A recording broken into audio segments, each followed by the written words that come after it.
आठवड्यातच जन्माष्टमी येते. श्रीकृष्ण तसा नटखट प्रेमळ असं आपण म्हणतो आणि श्रीकृष्णावर प्रेम करणाऱ्या अनेक गोपिका होत्या. राधा होती आणि मीरा पण होती. पण म्हणतात ना की कोणाचं प्रेम त्याला कळलं किंवा नाही, राधेचं प्रेम श्रेष्ठ का मीरेचं प्रेम श्रेष्ठ, अशी ही तरल प्रेम कहाणी तुमच्यापुढे गाण्यांच्या स्वरूपात घेऊन येतात आहे. एक राधा एक मीरा हे गीत सादर करत आहे आपली पुढील कंटेस्टंट दुर्वा भालेराव. जोरदार टाळ्यांच्या गजरात दुर्वा भालेराव यांचं स्वागत आहे.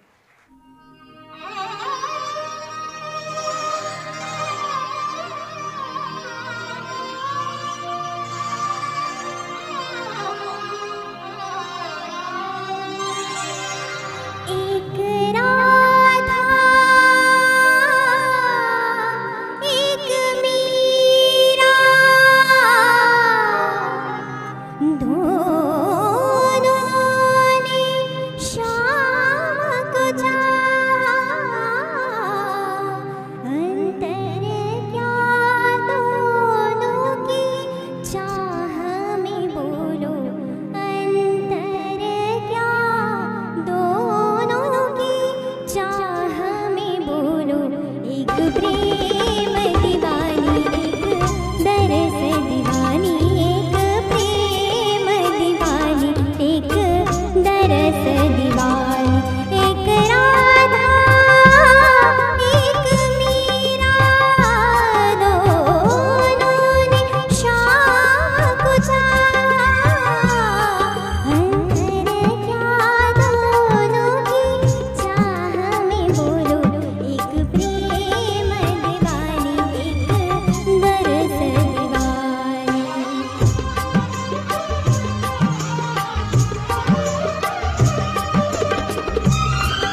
Yes yes I can understand तुमच्या सगळ्यांच्या फिलिंग्स आहेत.